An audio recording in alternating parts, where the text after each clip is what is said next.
The energy masterclass that we will hold will cover many of the emerging challenges for Australian policymaking in the field of energy. Challenges arising from international market conditions, where we see some very fluid conditions and changes arising, and also domestic changes in technology, in particular the gas boom, of course, as well as changes in Australia's policy settings. We're aiming the course at people who are engaged with policymaking, the policymaking process in the Australian government in and around energy.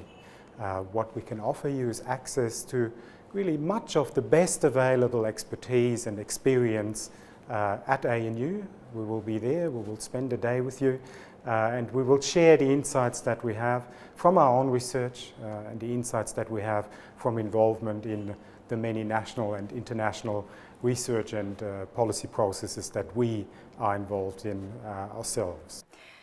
The course is actually fantastic because it has multiple prongs to it. So while I suspect that the main audience for the course is going to be Australian policymakers and indeed people within the Australian electricity sector, the course is embedded in the global context. So we know that Australian policymakers and the sector is undertaking a fantastic transformation at the moment. We have changes in where energy is demanded. So we have the Asian century ahead of us. And so where we need to supply energy sources to is changing globally. We also have a change in the energy supply mix. So we're moving forward in relation to gas, particularly unconventional gas sources like shale and coal seam gas. But we also have a sustainability imperative among us, which is pushing the drive for renewable energy technologies. And so the supply mix is changing. So the course deals specifically with Australian electricity issues, but in that broader context of the global energy environment. What we will provide in that masterclass is an overview of recent trends and emerging directions in international energy supply and demand, international energy markets. We will give a concise overview of the IEA World Energy Outlook. We will cover key issues in Australia's Energy Green Paper. We will also spend an hour and a half or so on basic methods of economic analysis for energy. Now, you won't need an economics degree to follow that. What we will do is just pick 2 or 3 of the key techniques and go through that in order to help give participants a firmer grounding in some of these methods. We will then move on and talk about the national electricity market and explore what the issues are that will face the development and evolvement of the national electricity market over the next decade or 2. Some really big changes in the wing here with more distributed electricity generation and with apparently falling demand by households, which will really put the grid upside down potentially. Yes, so in addition to myself, I run the Centre for Climate Economics and Policy here at the Corporate School. We have Professor Quentin Grafton, who's one of our ANU Public Policy Fellows, extremely experienced in energy economics, energy policy. We have Professor David Stern, one of the world's most cited energy economists, who will be going into trends and drivers of energy supply and demand.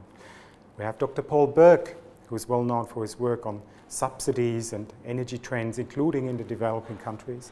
And we have Associate Professor Karen Hussey over at the Fenner School here at ANU, whose focus is on the institutional and policy dimensions of sustainability and how that actually works its way through, including through societal decision-making processes, how that makes its way into policy and institutional settings, including for the national electricity market. Now, my particular expertise and what I bring to this course is essentially understanding around the complex machinations that make up Australia's national electricity market. So there's a tendency, I think, amongst lay people to just assume that it's this large sort of technological system, right, which just conveniently provides us with electricity. Somehow it comes from a coal-fired power plant and we turn the kettle on and electricity arrives miraculously. what I'm interested in is all of the different institutional arrangements that govern everything from generation through to transmission, distribution, and then the retail sector, which is essentially the part that you and I as consumers are most familiar with. So if there are these four sub-regimes, generation, transmission, distribution, and retail, those four regimes make up what we call the national electricity market. But each of those regimes is governed by different imperatives, by different laws, by different sort of foundational principles around economics. And so when we move into a fundamental transformation, as we see now is happening in this decade and for the coming decades, the extent to which we can meet those emerging challenges will very much depend on the extent to which those four regimes and the institutional arrangements and governance arrangements that hold them up can be flexible and adapt to those changes ahead. So one of the areas that I'm particularly interested in is the extent to which Australia's national electricity market can integrate new types of technologies. And one of the emerging technologies that holds enormous promise is energy storage technologies. And these hold promise because at the moment our electricity grid is it's vulnerable to peak energy demand periods. So it's a 42-degree day, everybody turns on their air conditioner, and of course the system fails and we have blackouts for a couple of hours. Not often, in fact very irregularly in Australia, and yet the entire system is made up of very expensive infrastructure to ensure that our security of supply is not interrupted. Right? So reliability is really, really important. The other thing that's happening is that we have these new renewable energy technologies. And so I myself have PV panels on my roof, many other people in Canberra do, and indeed across Australia. The penetration of renewable energy technologies, large scale like wind and small scale like PV, is posing really interesting challenges for the infrastructure that makes up Australia's electricity market. It's unclear whether or not our current infrastructure can adequately maintain both that peak energy demand but also those renewable energy technologies. So to come back to the role of storage technologies, if we could get emerging energy storage technologies into the grid, it could potentially reduce the need for all of that very expensive and costly infrastructure to avoid interruptions and ensure reliability of supply. But it could also make sure that we have something in place to ensure that the intermittent supply of renewable energy is mitigated. Okay? So energy storage technologies are potentially really useful for Australia's NEM. But it's not a simple case of saying, yay, we've got a technological solution, let's do it, guys. Right? And we've got a whole load of different actors in these institutional arrangements that need to make that decision. There's a whole load of laws that need to be understood. And so what I'm interested in is, well, to what extent do our current institutional arrangements, which govern those four sub-regimes that I mentioned, allow us to take advantage of something potentially enormously beneficial, like a new energy technology like storage. So it's